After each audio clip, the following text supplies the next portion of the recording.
આજે સમગ્ર ગુજરાતમાં પ્રદેશ ભારતીય જનતા પાર્ટી દ્વારા મહાનગરપાલિકાઓની અંદર જનસેવા સંકલ્પ જે ભાજપના ઉમેદવાર છે એમના દ્વારા લેવામાં આવ્યો છે। બધી જ મહાનગરપાલિકામાં આ પ્રકારની પ્રક્રિયા હાથ ધરવામાં આવી છે। ભારતીય જનતા પાર્ટીનો ઉદ્દેશ હંમેશા રહેલો છે અને એ ઉદ્દેશ સાથે સેવાના કાર્યોમાં જ્યારે મહાનગરમાં વિવિધ સમાજના આગેવાનોને, લોકોને, કાર્યકર્તાઓને ભારતીય જનતા પાર્ટીએ ચૂંટણી લડવા માટેની જવાબદારી આપી છે, ત્યારે એ સેવાના સંકલ્પ સાથે આજથી જ પોતાના કાર્યની શુભ શરૂઆત કરે અને એ કાર્યમાં પોતાનું યોગદાન આપે। સાથોસાથ દરેક વોર્ડમાં એક ટીમ બનાવીને ભારતીય જનતા પાર્ટી મોરબી મહાનગરપાલિકાની તમામ 52 સીટો ઉપર વિજય પ્રાપ્ત કરે એ માટેની ચર્ચા, એ માટેનો વિચાર આજે એમની સમક્ષ મૂકવામાં આવ્યો છે। સમગ્ર ગુજરાતની અંદર સ્થાનિક સ્વરાજ્યની ચૂંટણીઓ જ્યારે ચાલી રહી છે ત્યારે ભારતીય જનતા પાર્ટીએ 10,000 કરતાં વધારે સ્થાનો ઉપર પોતાના ઉમેદવારોના ફોર્મ ભરાવેલ છે।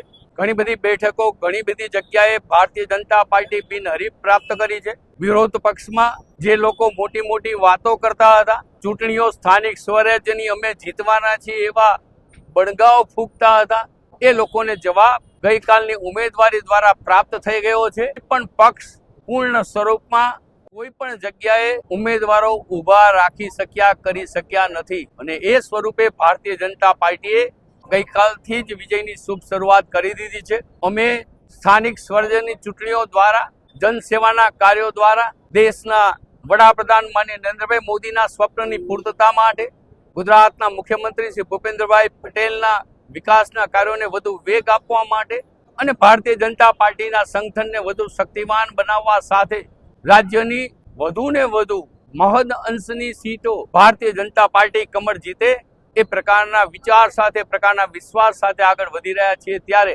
આજે મોરબી મહાનગરપાલિકામાં 52 પ્રતિનિધિઓ દ્વારા લેવાયેલો સંકલ્પ એ આગામી દિવસોમાં મોરબી મહાનગરપાલિકા પ્રથમવાર બની છે, ત્યારે આ મહાનગર સુંદર, રળિયામણું, હરિયાળું બને, વિકાસની તમામ ક્ષમતાઓ પ્રાપ્ત કરે અને વિકાસની નવી નવી દિશાઓ તરફ આગળ વધે એ પ્રકારના વિચાર સાથે આજે કાર્ય આરંભ્યું છે।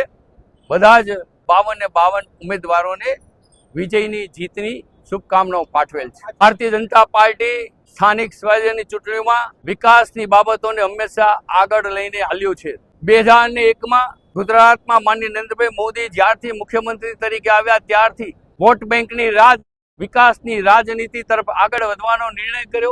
ધીરે ધીરે નિર્ણયને સમગ્ર દેશે સ્વીકાર્યો અને 3 ટર્મથી કેન્દ્રમાં પણ ભારતીય જનતા પાર્ટીની સરકાર બની રહી છે। વિકાસનો ક્યારેય અંત હોતો નથી, એ અલ્પ વિરામ હોય છે અને એ વિકાસને સતત આગળ ધપાવીને નવી ઊંચાઈઓ તરફ લઈ જવા માટે, નવી ક્ષમતાઓ પ્રાપ્ત કરવા માટે અને જન જન સુધી, ઘર ઘર સુધી વિકાસને પહોંચાડવા માટે ભારતીય જનતા પાર્ટી એ વિચાર લઈને ઘર ઘર સુધી જશે। 10,000 કરતાં વધારે સીટો ઉપર 2 લાખથી વધારે કાર્યકર્તાઓએ પોતાની ઉમેદવારી નોંધાવી હતી। ભારતીય જનતા પાર્ટી એક એવી પાર્ટી છે કે લોકશાહી પદ્ધતિથી, લોકશાહી પ્રક્રિયા કરીને કોઈ પણ કાર્યકર્તા હોય એને પૂર્ણ સ્વરૂપની તક પ્રાપ્ત થાય એના માટે હંમેશા કાર્ય કરે છે અને એટલે પોતાની ઉમેદવારી નોંધાવવા માટે પ્રત્યેકને હક છે, પરંતુ વિશેષ સ્વરૂપે પ્રદેશ પાર્લામેન્ટરી બોર્ડ એટલે કે ચૂંટણી સમિતિ અને પ્રદેશનું શીર્ષસ્વ નેતૃત્વ નક્કી કરતું હોય છે કે સામાજિક રીતે, ભૌગોલિક રીતે અને અન્ય પાસાઓને ધ્યાનમાં રાખીને